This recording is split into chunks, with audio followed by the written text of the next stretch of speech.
Hey everyone, welcome back to the Thundertron Podcast. So this segment is going to be a bit interesting, a bit different from my usual segments. This podcast was usually intended for just, Transformers news, reveals, occasional movie reviews like Rise of the Beast. This is going to be more of a theories video on Rise of the Beast and thoughts video. So there was two main scenes and conversations in the film that really got my attention. And I do hope you enjoy this new type of segment. Let me know your thoughts in the comments. And if you have any, additional comments and thoughts on my theories, if you want to, further, take it and add some more thoughts of your own, please put them in the comments. And I'll try and probably do more of these in the future, with the future films of Rise of the Beast and that Transformers animated movie next year. I might do some more of these type of theory videos if you enjoy them. But let's get into it. This will include spoilers. I do have to say this will include spoilers. I'm going to try and be concise and summarize my thoughts as best I can. I don't want to, say the entire story and movie over again in this segment. It's not supposed to be another review of Rise of the Beast. I already did two reviews of that film, so I'm gonna really try and just get to the point. But there will be spoilers of the film. So if you've not seen the movie yet, do not listen or watch this segment. But let's get into it. So the first scene and line of dialogue that really got my attention, that does beg a lot of questions, was with Aries. It was in like the first half of the film. It's when they're trying to find the second half of the transwarp key. The first half was in the museum. The Terracons have that, and they first look in this abandoned temple in Peru for it, but it was gone. So then they are trying to find it in the forest, and that's where they first meet the Maximals. Of course, Aries is with the Autobots, and that's finally when the both factions fully meet up. Aries finally meets back with the other Maximals. The Autobots finally meet, the rest of the Maximals: Optimus Primal, Rhinox, Cheetor. And there's a line of dialogue that's a bit interesting. So Optimus Primal, of course, I'm paraphrasing, I'm summarizing. I do not know the exact wording. I've only seen it once. I could not obviously remember it, but I know the gist. I know the gist. He's like, Aries, are you like the only one who survived, or did you find any other survivors? It was something like that. And she was like, no, I'm the only one left, or I'm the only one who survived.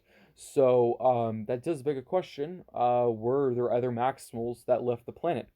Because in the opening scene, the Terracons go to the Maximals planets. They never actually say the name, which is kind of a shame. It would have been nice if they gave the Maximals their planet name. Of course, it was destroyed within a matter of minutes, but it still would have been nice to have a name. Maybe we'll learn more in the next couple of films. Maybe the Maximals would talk about their home planet. If that was their home planet, it could have just been a planet they went to hide the transwarp key. We really don't know. Again, more questions that could be answered in the next few films. Um, but she's like, no, none survived. So I'm kind of thinking, could there be other Maximals that left that planet that we weren't shown? Because in the opening scene, when they're escaping, there was Apeling, there was Optimus Primal, Cheetor, Rhinox, and Arizer. But it seems like there was more out there. And I guess we can conclude they were killed by the Terracons, because she said there was no survivors, or there's none left. Or they could be hidden. Maybe they were hiding on Earth or in another planet. They could be in another ship rather than the one the main Maximals took. And yeah, I think they should definitely explore that in the next film. Like it could be Depth Charge, it could be Rat Trap, Tigertron. Um, Really, the list is endless. There's quite a few options. Dinobot, it could be Dinobot. And maybe they're still alive. Maybe some of them could be hunted down by the Terracons, but maybe some of them are still in hiding on other worlds or on Earth. So I would really like them to go into more detail with that. That really caught my attention.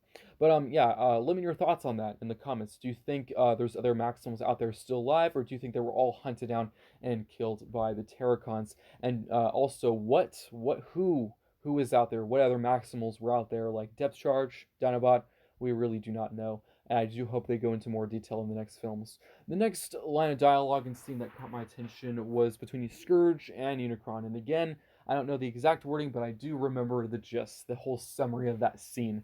Um, so it's when Scourge goes to Unicron when he has the first half of the transwarp key from the museum. Of course, it appears he did not know they split in half. He thought that was the whole thing. I guess Scourge is not familiar with the transwarp key, not as much as Unicron is.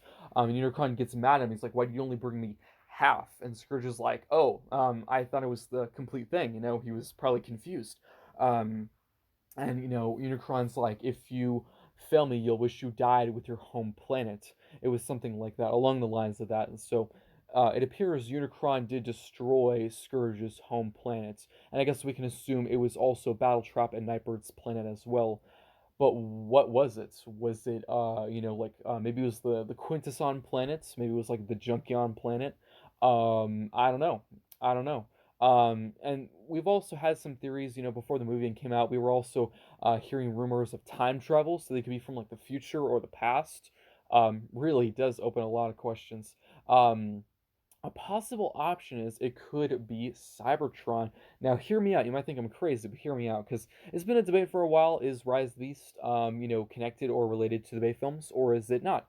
Is it connected to Bumblebee? It's been up for a debate a while. There's never really been a full, confirmed answer from the makers of the film.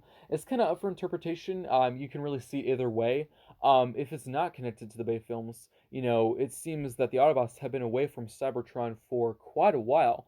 Even if it's connected to Bumblebee, they arrive on Earth at the end of Bumblebee, and Rise of the Beast is set in 1994, years after Bumblebee. So they could have been on Earth for like 8 years. Um, so possibly, they've had no communication with Cybertron, and now they have no way of getting to Cybertron. They destroyed the transwarp key. So could in this universe, this version of Transformers, could have Unicron destroyed Cybertron and he spared the Terracons because he wanted them to be their warriors? I don't know. That's a very interesting theory. You might think I'm absolutely crazy. I don't know. I'm really open to anything. I never really rule a theory out of the question because, Transformers is crazy. There's usually unexpected things that I would never think of. So, that's an option. I'd actually really like to see if they could talk more about the Terracon's homeworld. Yes, all the Terracons are dead. That we know of. Battletrap, Nightbird, and Scourge appear to be dead. Um, Maybe Unicron could revive them because he has like dark magic, dark energon. He's huge. He's very powerful. Maybe he could revive them in the next film, or maybe there's some other Terracons out there. It does just seem to me that there probably would be more Terracons or more generals than just Battletrap, Scourge, and Nightbird. I know that he has this army of freezers, but it just seems more likely that he would have more foot soldiers, more main people out there. Like maybe Dinobot could be like one of the Terracons. Again, that might sound crazy, but I think that could happen. That would be pretty cool to see him be a Terracon, and he could maybe go through that arc of he's evil, then he turns good and joins the Maximals. I think that'd be really cool. Or maybe some of the Predacons are serving Unicron, and we'll see that in the second film or third film. Um, but yeah, those are my main takeaways or kind of highlights that I really stood out to me. Of course, that might seem very minuscule to some people, but I remember in the theater I was like, oh, that's pretty interesting. So let me know your thoughts on that in the comments, and if you do enjoy this type of theory video, let me know in the comments. I do hope you enjoyed it. It's a bit different than usual, but I thought I would give it a shot, and I do hope you enjoyed.